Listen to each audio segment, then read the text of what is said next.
Hi everybody, welcome to another Facebook Live with yours truly. I'm Elisa Vitti, the founder of the Flow Living Hormone Center, the best-selling author of Woman Code, and the creator of the My Flow period tracking and cycle syncing app. And I come to you every Thursday live to talk about how to live smarter in a woman's body, and with topics that are just things you need to know. So welcome. Hey Christine, welcome. Let me know where you're tuning in from. The Flow Sisterhood is global, and it's really nice to see where everybody is watching from.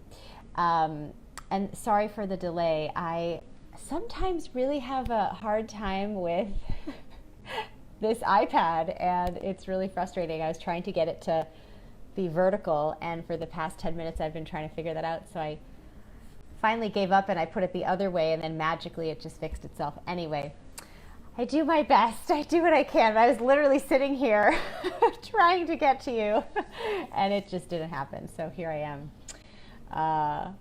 though I was ready to go. So thanks, Serene. Glad you're back. It's good to see you guys.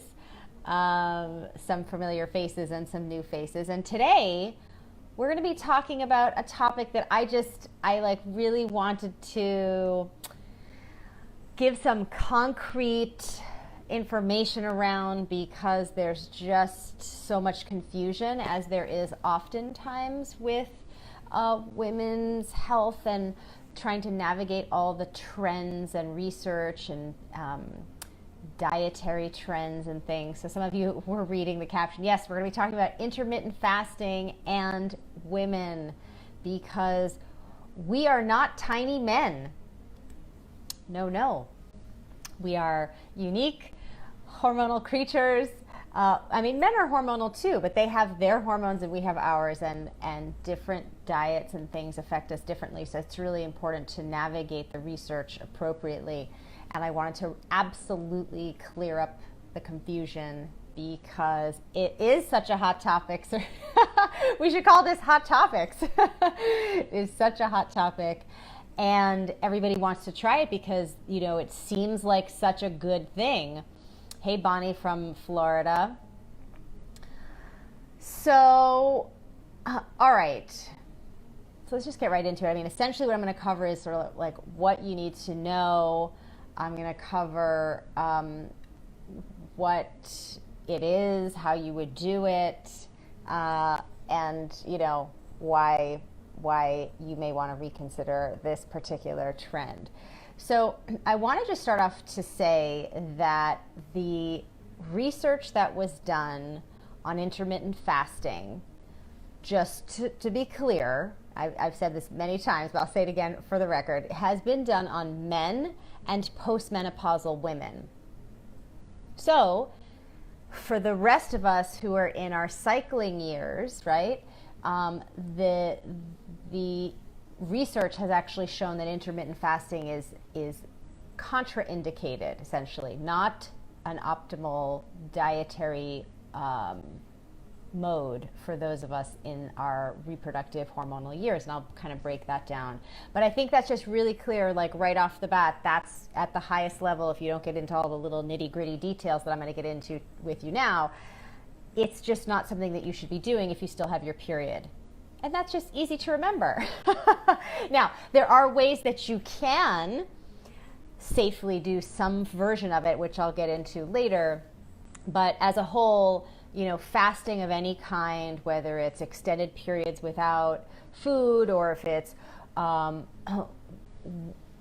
water fasting, or if it's any kind of intense fasting, is not compatible for your hormones. And there are a lot of reasons why. Nikki's got a comment. I can't expand your comment. So it says, Nikki, you're on a ketogenic diet and you're intermittent fasting, and after not having a menstrual cycle for 9 years, and then I can't read the rest of it. So can you paste the rest of it again? That'd be great. Dylan, what if you now have a cycle? Okay, great. Well, if the reason why you weren't having a cycle was because there was a a tremendous amount of excess weight, for example, and you have been using ketogenic for a small period of time to drop a bunch of weight, perhaps that would be something that would be helpful for you. However, for the vast majority of women who have tried ketogenic, tried intermittent fasting, the research definitely shows that it, and I'll break down exactly what, but it absolutely messes with your hormones. It disrupts ovulation, et cetera, stops periods. So let's kind of get into it. Oh, hi, Brown. Well, is it Linan or Brown, W? I don't know which order of the name it is, but I'm so happy to have you here. Welcome. I'm glad you love the information. All right, so let me look at my notes. I have so many things to tell you. Okay, Nikki. All right, so you were severely insulin resistant. Now you're stalled with the ketogenic intermittent fasting. Good. I'm glad that I got that last piece of information from you, because in order for you to have now your next breakthrough, you're going to want to hear what I have to say to you today. Hey, Bethany from San Diego. Anne Marie's asking a question about what would be the best time in the cycle to do. Just copy it. Okay, good, Lynn. All right. Yes, Sarah Ibarra, doing keto and IF was what made your period go missing and gain weight. I know. This is what I hear from so many women.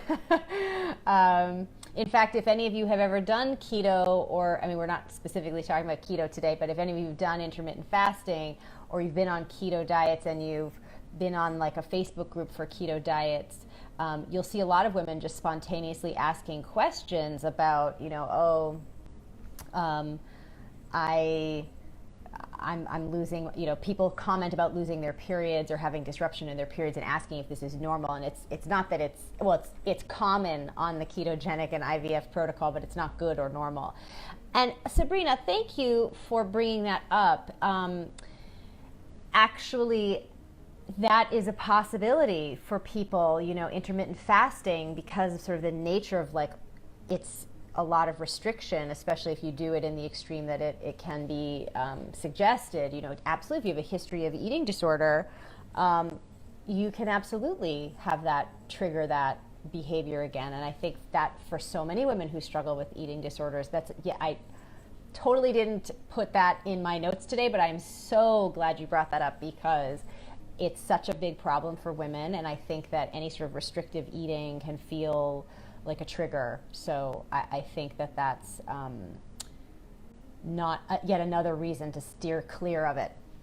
Okay, so let's just say, however, that I can appreciate why everybody's so excited about intermittent fasting, because for the research that was done for men and postmenopausal women, the results, the benefits are numerous, fantastic. From let's see, what are all the benefits? Let me get to mine. Improves insulin sensitivity. It can reduce body fat. It can improve biomarkers associated with type 2 diabetes. It can potentially improve cognitive function and quiet inflammation in the brain. It can lower the risk of chronic health issues. It can reduce the impact of stress on the body. These are all really good things. However, again, this is for men and postmenopausal women. So if you're bleeding monthly, this is terrible. Here's why.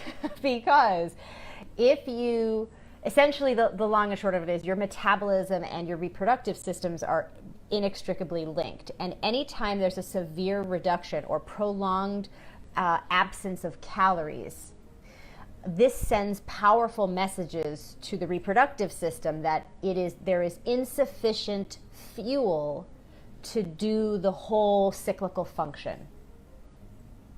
Serene, yes, it can be beneficial for your 65-year-old mother with type 2 diabetes. Absolutely, have her try that. And I'll give you some ways to make that easy for her to start in a minute.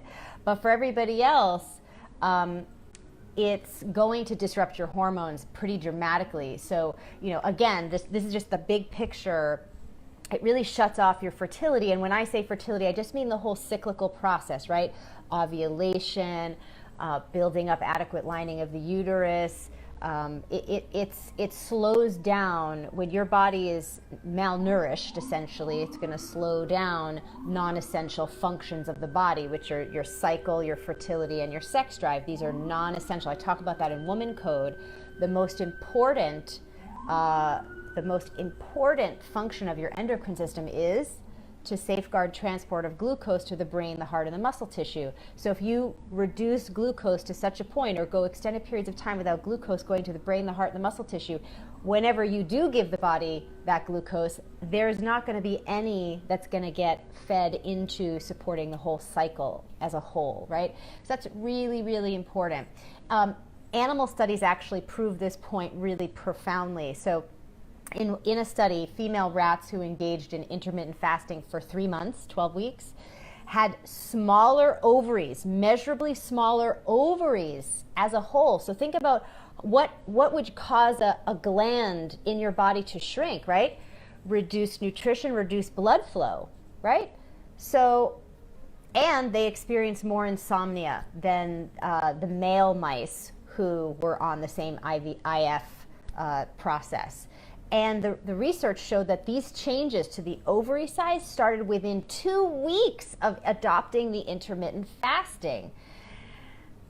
So that's not good, right? If you're in your reproductive years, whether you're trying to get pregnant now, or you want to get pregnant in the future, or you just want to, have it as an option, intermittent fasting is not something that you want to do. Sabrina, do I do coaching online? The whole Flow Living Hormone Center is the only global menstrual hormonal healthcare platform that serves women digitally and virtually. So if you need help with your period, Sabrina, or your hormones, or sorting out how to balance your hormones after certain events, that's exactly what we do, the Flow coaches do for women around the world. So if you need help with anything, just email support@flowliving.com, and the Flow coaches will be absolutely there as soon as you're ready, on phone or Skype, whatever is more convenient to you. Thanks for asking that question.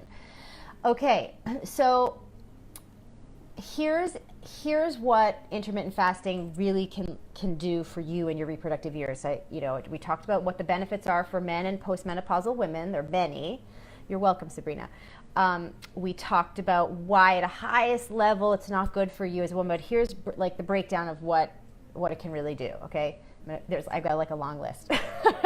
So it will disrupt your estrogen, and this estrogen imbalance can show up as low energy, poor glucose control, weight gains. One of you mentioned that all of a sudden you felt like you were gaining weight, and this diet is supposed to help you lose weight. What does that mean? It means that it's absolutely disrupting your estrogen and causing your body, and cortisol, which programs your fat cells to store more fat because you don't have enough to do all these functions that the endocrine system wants to do. Instead of improving your cognitive function in your reproductive years, intermittent fasting can impair your cognitive function. So if you don't want to feel like you're having senior moments in your 30s, don't do intermittent fasting. It can decrease your bone density. Very, very problematic, because women who have a history of dieting end up with more risk for osteopenia, osteoporosis in your postmenopausal years. You don't want to set yourself up for that, so don't do it. It can reduce your skin and hair health. It can decrease your cardiovascular health, and it can actually cause infertility. So some of you are chiming in with what happened to you when you tried it. You aren't able to maintain the weight loss. Well, that's obvious, right? Because your hormones are out of whack. And then Sarah was saying you had horrible brain fog and anxiety. Yeah, I mean, this is what's so frustrating to me. This is why we're so passionate at Flow Living about bringing you this, important information every week. I hope you're all subscribed to our cutting edge newsletter, or as I like to say, the bleeding edge of health information for women. You can just sign up at flowliving.com. There's a sign up at the top and at the bottom. Because the information that you're getting in mainstream, health outlets tends to forget often, it's getting better, that there is a gender issue in research, in medical research. It's not one, just because research was done and now it's this like big trend, like, oh, intermittent fasting, it's given benefits to, so it shows a lot of benefits, right? I think it's important to recognize that there's something, why would they leave out the key information about it being really good for men and postmenopausal women? Could it be that 90% of the consumers of wellness and health information are women? So they want to make sure that you're consuming that information. I get it, but I think we can do better. And just because we're hungry for new information doesn't mean we should just accept all the information that's being put out there. Make sure you're always looking at research from the point of view of the age demographic and the gender, because that's just so critical. If you're going to make a decision to try something for your well-being and your health, you better be clear and certain that it is okay for where you are in your life cycle, right? You go through many different stages across your lifespan, and your gender, because we're different. Equal but different. And so I think it's important to just recognize that. And of course, all this hormone disruption that intermittent fasting can cause will lead to things like it'll trigger other hormonal imbalances like anxiety, insomnia, increased sugar cravings, binge eating, and then it can throw off your thyroid, and then that'll cause all sorts of issues. And of course, eventually it'll interrupt ovulation and stop your period.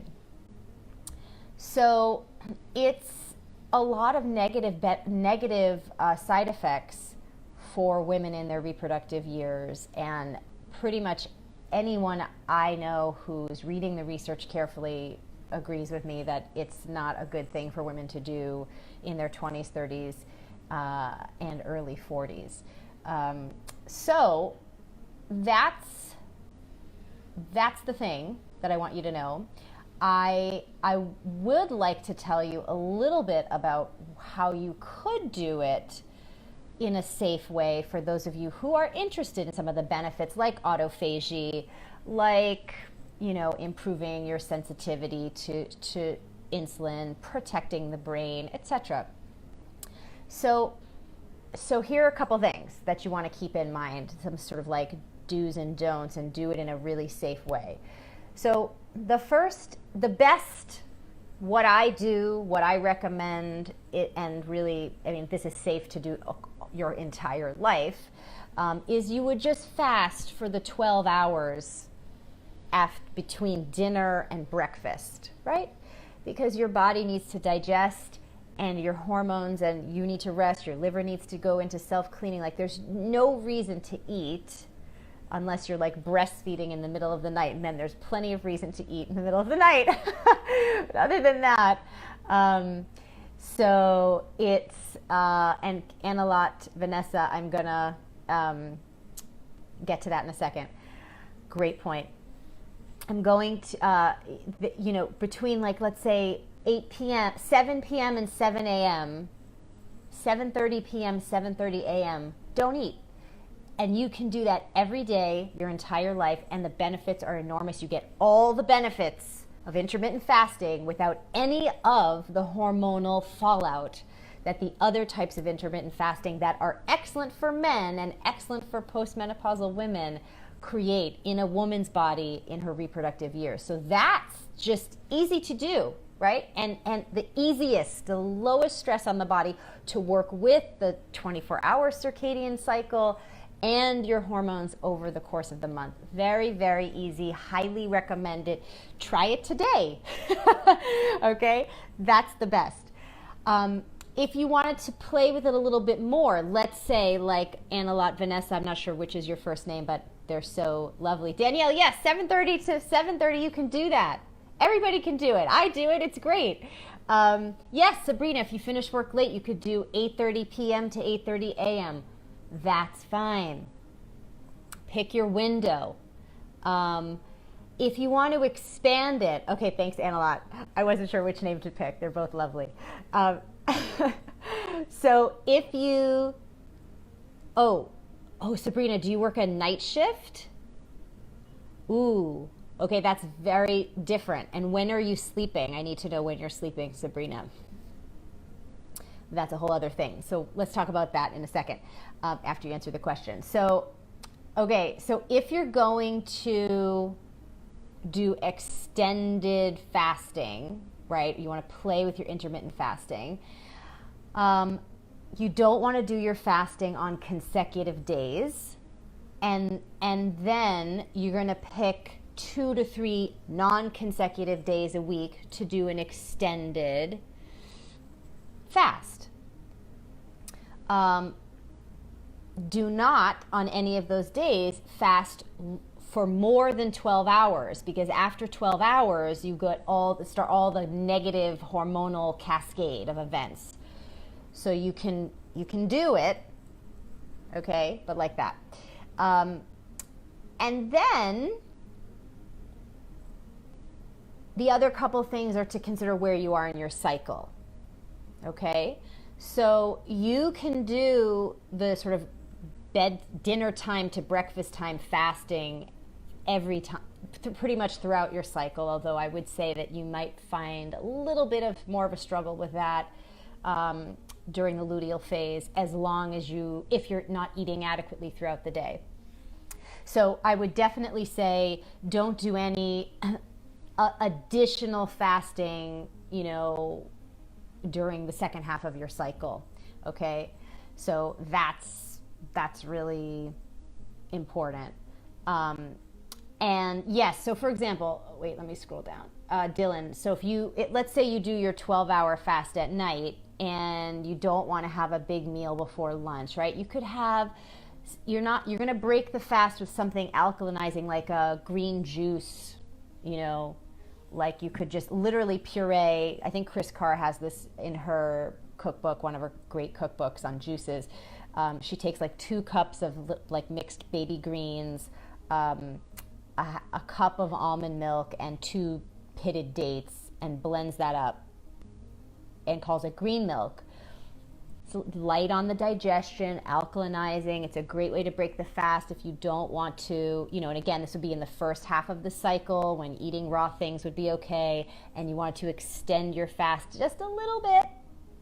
That would be a way to safely do it. You do have to eat something. You can't just like not eat, because then you're going past that 12-hour window and it would not be safe. But if you wanted to safely extending the fast means you got to eat a little something after that 12-hour window, okay? And in the first half of the cycle, you could have a very light breakfast, which is something you're already doing if you're cycle syncing. And if you don't know what cycle syncing is, read Chapter 5 of Woman Code and download myflowtracker.com. Then you'll learn exactly what that's all about.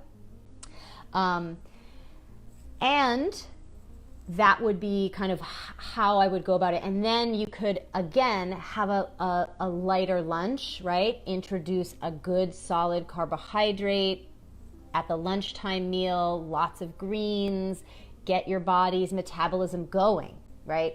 So that's really, really important. Okay, so okay, Rania, does having coffee black with cinnamon break the fast? Yikes! Who knows me and what am I going to say?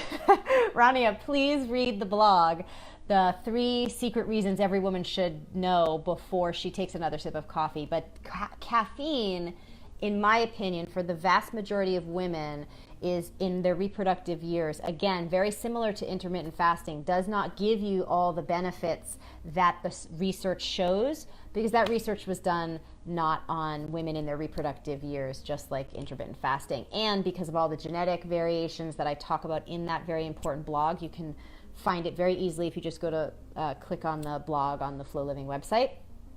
You got to know about your ability to metabolize estrogen. But from a breaking a fast point of view, what a terrible thing to do to your body, right? You have low blood sugar from fasting, and then you're going to cause all sorts of blood sugar spiking and crashing from drinking that caffeine. So I would not do caffeine at all. I would do food in the morning, like some sort of juice, again, in the first half of the cycle. Second half of the cycle, do not extend your fast. Eat breakfast, have some eggs, have some avocado toast, have some, miso soup with brown rice. You know all the things that I tell you about in the MyFlow app and in the Woman Code book and in our monthly Flow program. All the things that you learn about when you become part of the Flow Sisterhood.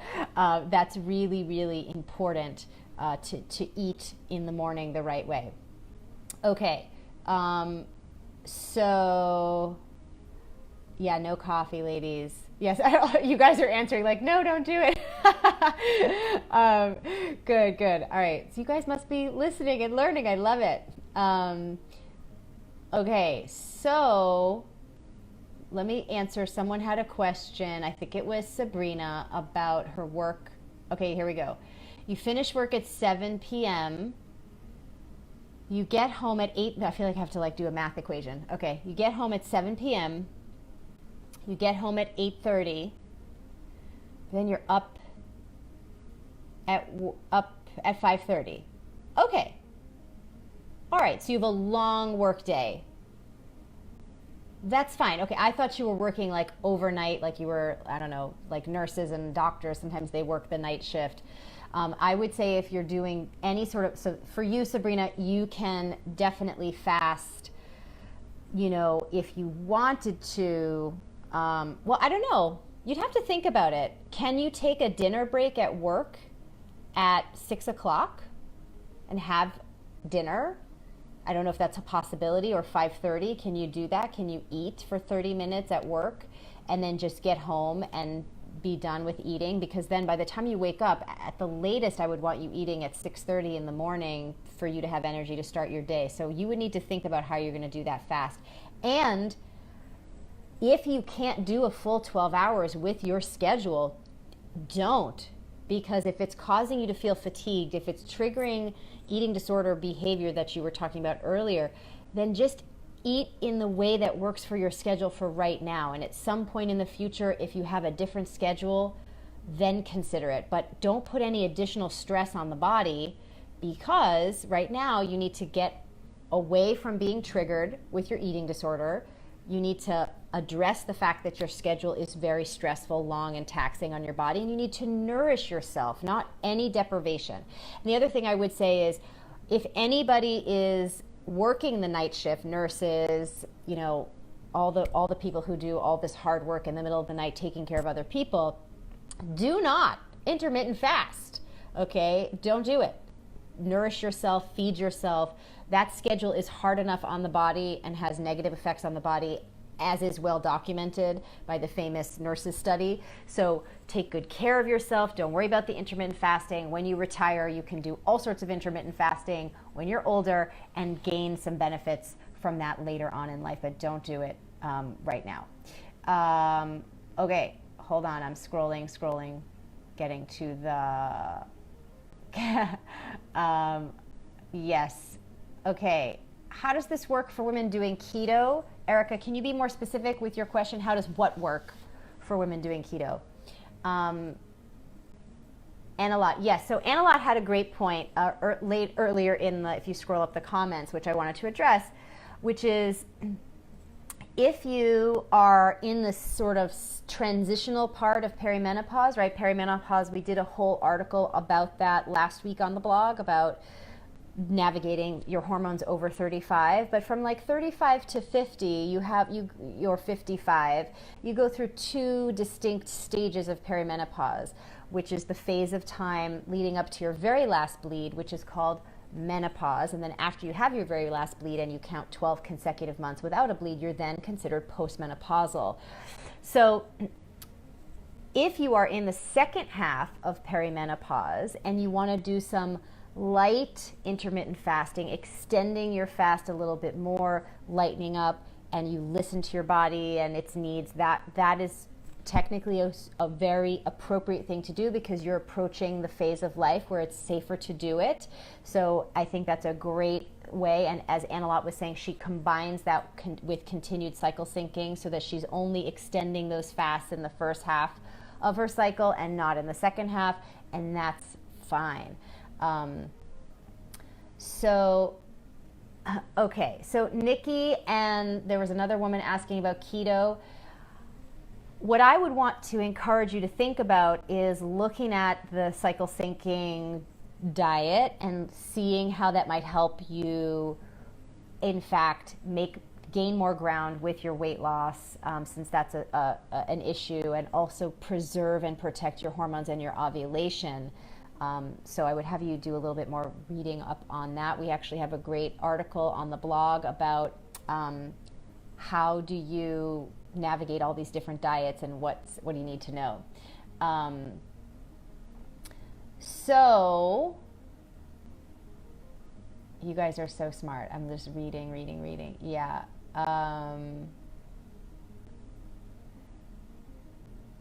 Yeah, I would say Bethany's just saying keto doesn't require intermittent fasting.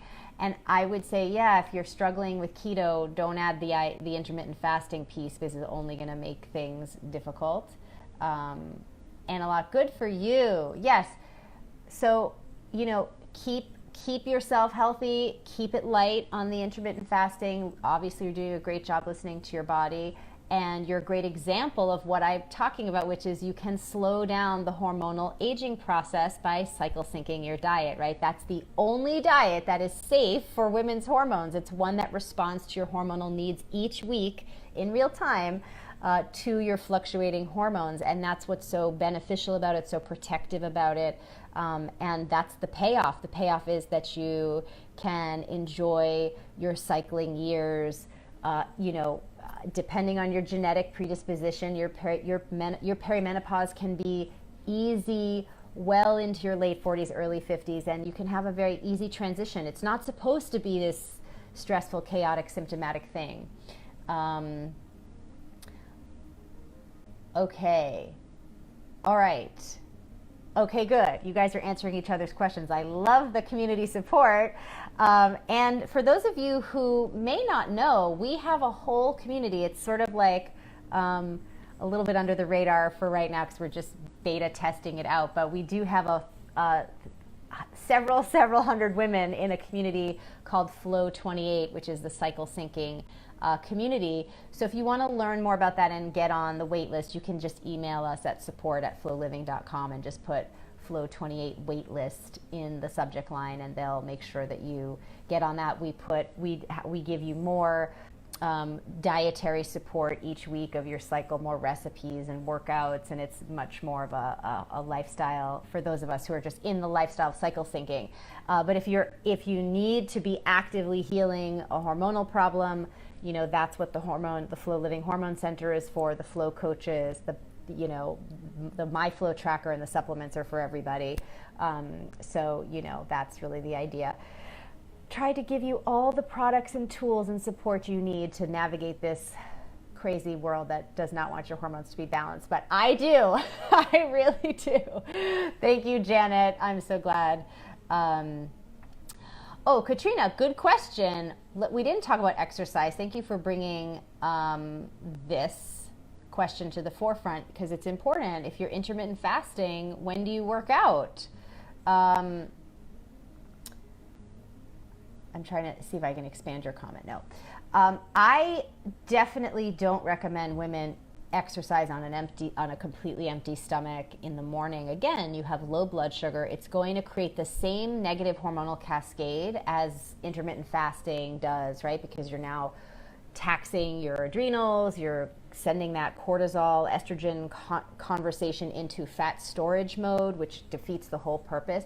So you don't have to eat a ton, but eat something. Have a boiled egg, have just your protein powder in some water. Have something that's going to give you a little bit of energy to then go and do that workout so that your body knows there's fuel to burn and that you're not in starvation mode on top of it. Okay. So when you worked out, Sarah is saying when she worked out on intermittent fasting in the morning, it made you super tired. You almost crashed your car. you know, your hormonal effects on your brain, on your energy, I mean, it's like profound. We're playing with all of this in such a way that humans haven't done before.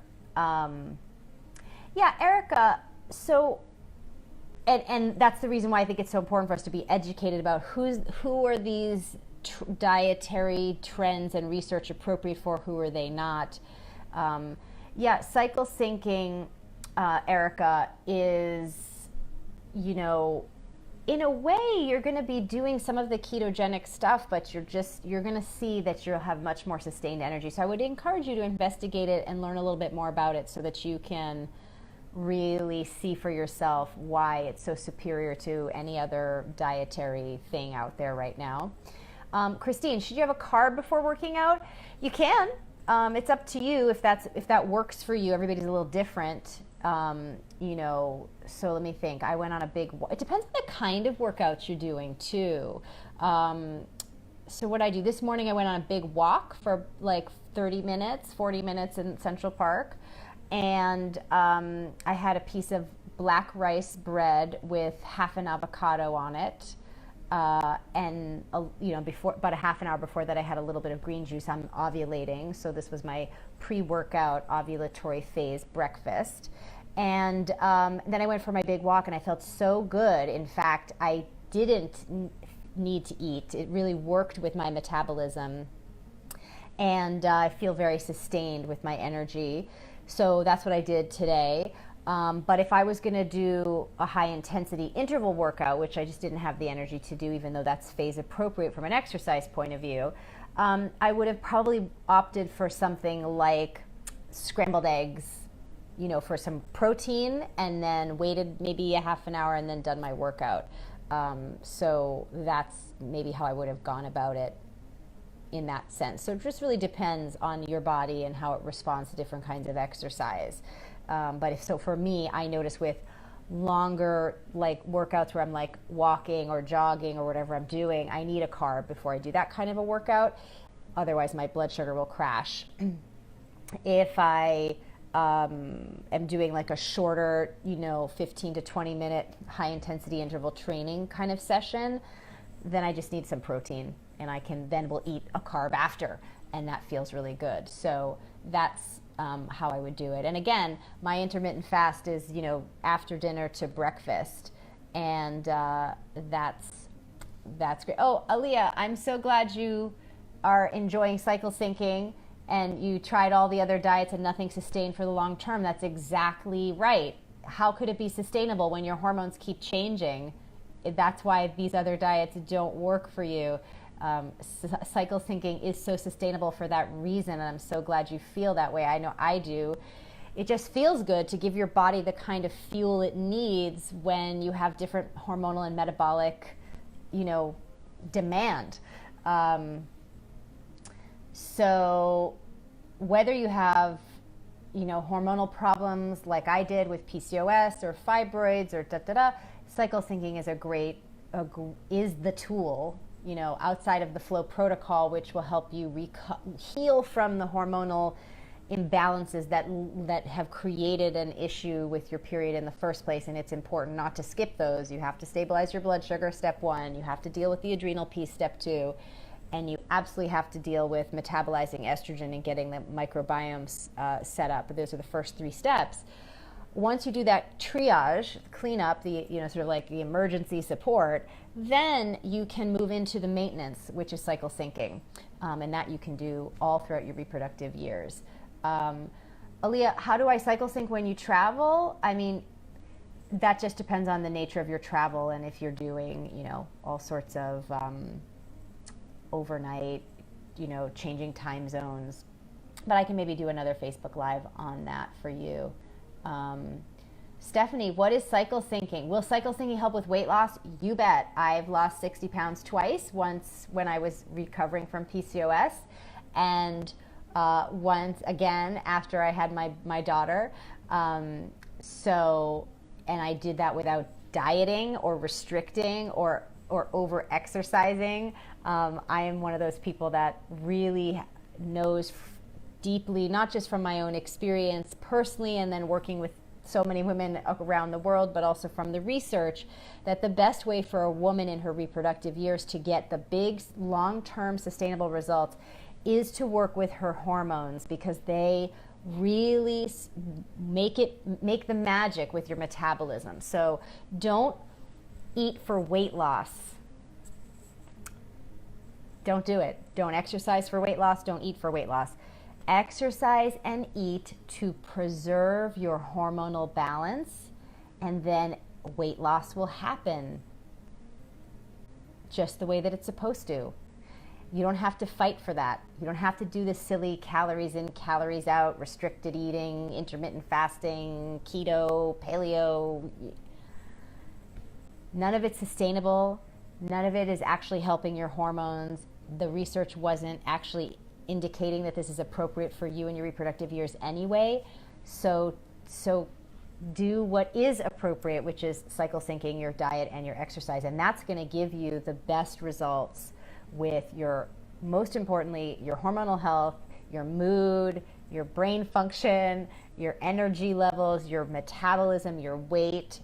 You're going to feel like you've never felt before, which is like how nature designed you to feel, which is fantastic all month long. So that is something, that is just so important. Erica, you're going to do all sorts of different exercises based on which phase of the cycle you're in. If you haven't downloaded the MyFlow period tracker and cycle syncing app, I would highly recommend that you do that. I'll just type it out for you quickly here. myflowtracker.com. Okay, this will tell you which phase of the cycle you're in, which exercises you should be doing. Okay, I'm trying to keep up with, here we go, okay. Yeah, you don't have to look at it every single day, Erica. You have to kind of look at it, every few days. I mean, I look at mine every single day. I like to know what's going on. It's like my weather. I check two things every day first thing in the morning after I don't look at my phone right away, but when I start looking at digital stuff, I check the weather outside. I want to know what to wear, and I check the weather inside. I want to know what to do to take care of myself, right? Where do we learn about cycle syncing foods? You go buy a copy of Woman Code on Amazon and open it up to chapter 5. There's a chart. The magical cycle syncing food chart is in chapter 5 of Woman Code. That is where you can currently get access to that. Or you can also sign up for the wait list for Flow 28, and you can just email support@flowliving.com with Flow 28 in the subject line, and we'll make sure to invite you when we open that up for the next round.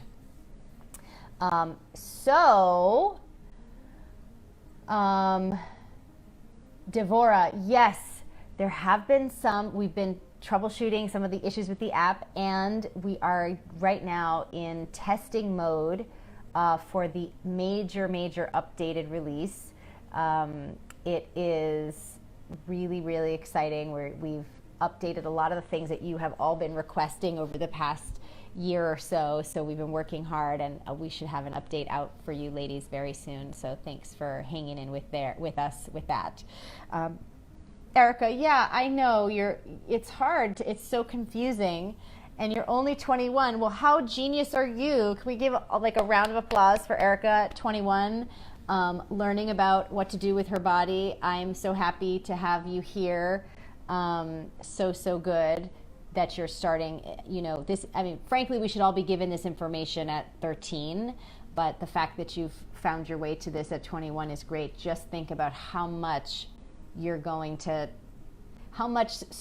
physical stress and real health stuff you're going to prevent just by getting this right from the start. So all you need to do, Erica, is just start cycle syncing. That's it. Don't do anything else. Don't start all the crazy fad diets. Just start cycle syncing and do it for the next 25 years, and you'll be fine. It's pretty easy. You don't have to do much. Just eat for your hormones. Do that while you have cycling hormones, and then you can do intermittent fasting or when you are postmenopausal. It's pretty straightforward. So, ladies, I am so glad we had this chance to chat and really have like a nice dialogue with each other today. It's always fun to get together with you ladies. And I am thrilled to have cleared up some of the confusion around intermittent fasting. Please share this video with your friends on Facebook. I post them all after we go offline. And if you would be so kind, please leave some star ratings on the Flow Living Facebook page. I really appreciate it. We work hard to bring you all this information, and it would be we would love to get your positive feedback and comments as we do our best to bring you all the best in services and information. So that would be my ask for today. And thank you guys for joining me. I'll be back next week. Thank you, Annalot. That's so nice of you. Write some comments for other people to learn about Flow Living. That's all that I ever ask, is help me get the word out to more women about Flow Living wherever you are. Put a post on your page, put a post on your Instagram, link to us, share about your book, share about the app. Do it on your social media. Every little bit helps, even if you don't have a big following. Trust me, the people in your sphere are wonderful, and we would be happy to support them too. So help us spread the word. And thank you for all of those of you who have done that already. And leave comments, leave reviews, post a review about the book on Amazon. And oh, hey, Ksenia from Russia, I'm so happy to have you here. And I will come back next week with another juicy topic to wrap up the month of October. I can't believe this year has gone by so fast. We're already towards the tail end of 2018. Crazy. All right, ladies, well, have a beautiful rest of your day. I'm loving you lots. Hello, Fernanda from Mexico. So cool. I honestly, who would have thought when I started the Little Period Club in the back corner of my elementary school during recess that I would basically be hosting the largest period club in the world. It's so cool. And thank you so much for all your love and support. It means a lot because we are a woman-owned, woman-run, woman-focused company. And you know that's no easy feat. So thank you for all the love and support. It means a lot. And keep helping us spread the word so we can really just help women everywhere. All right, ladies. Oh, hey, Lucia from Peru. This is so cool. Thank you, Annalot. Thank you, everybody. I'll see you next week. Bye.